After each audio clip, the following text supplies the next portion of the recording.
Hey guys, my name is Andrew Craich. And I'm Bryce Adams. We are the co-chairs for OTC Literacy here at APhA-ASP at WVU School of Pharmacy. In this video, we just want to talk about the main points that we want to discuss at the health fairs that we're going to this year. This slide is showing one of the main points we wanted to talk about, which is medication storage. One of the biggest myths in the community that many people believe is that the medicine cabinet in their bathroom is the best place to keep their medication. This honestly is one of the worst places because it's subject to variable temperatures and humidity levels that could interfere with certain medications. The best place to store your medication is in a cool, dry environment away from changes in temperatures and sunlight.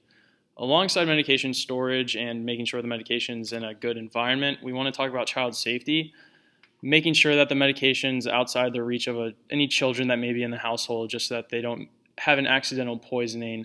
Like the chart right there shows that every 12 days a young child dies from an accidental medication poisoning, and we want to do our best to avoid that.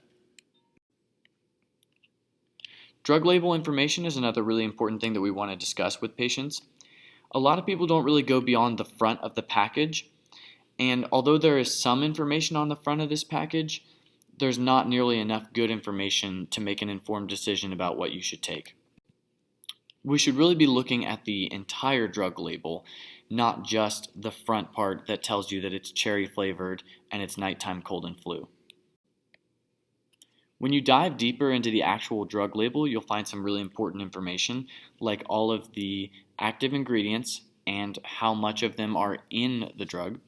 You'll see the regulated uses for it, as well as some important warnings.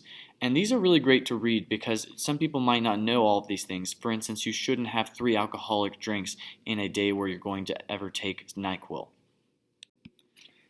And as you continue down the drug label, you'll find a lot more warnings and things that you can discuss with a healthcare professional if you're not sure about, as well as directions on how to take the medication and the dosing dependent on many different factors like age. Going off of that, talking with a healthcare professional about the OTC medication that you use, many people may believe just because it's over the counter and they don't need a prescription to buy it, that it's considered safe. And for the most part, they are generally safe, but everyone has a different number of medications that they're on. And with that, a drug interaction isn't outside the realm of possibility.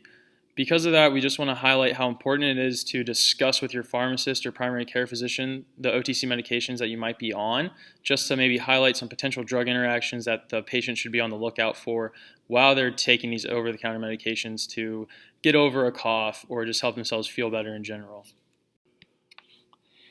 Another great thing to talk about with patients at these health fairs is making sure that they're taking their medications the right way. And you can do that by making sure that they understand all the terminology like teaspoon and tablespoon.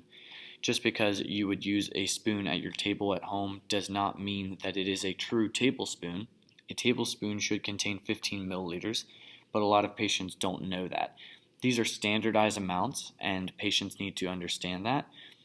And a lot of medications like cough syrups, for instance, will come with medication cups that will have these measured out. But if they don't, just make sure your patients understand that they need to be using 15 milliliters for a tablespoon or 5 milliliters for a teaspoon, and they have a way to measure that out, because we want to make sure that they're not taking too much medication, and we also want to make sure that they're not taking so small of an amount that they're not getting the therapeutic benefits that they would.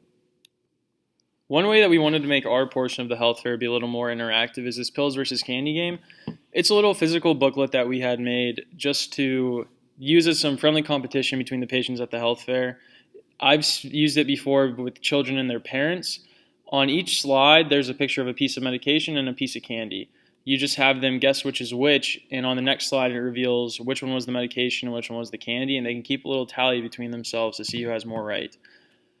Through this, we're kind of educating them with some fun, just to show how similar candies and medication can look, just to be aware of when a kid's walking around the house and they see something and think it's a candy, to just double check and make sure it's not some medication and that they don't accidentally ingest it and have a poisoning event.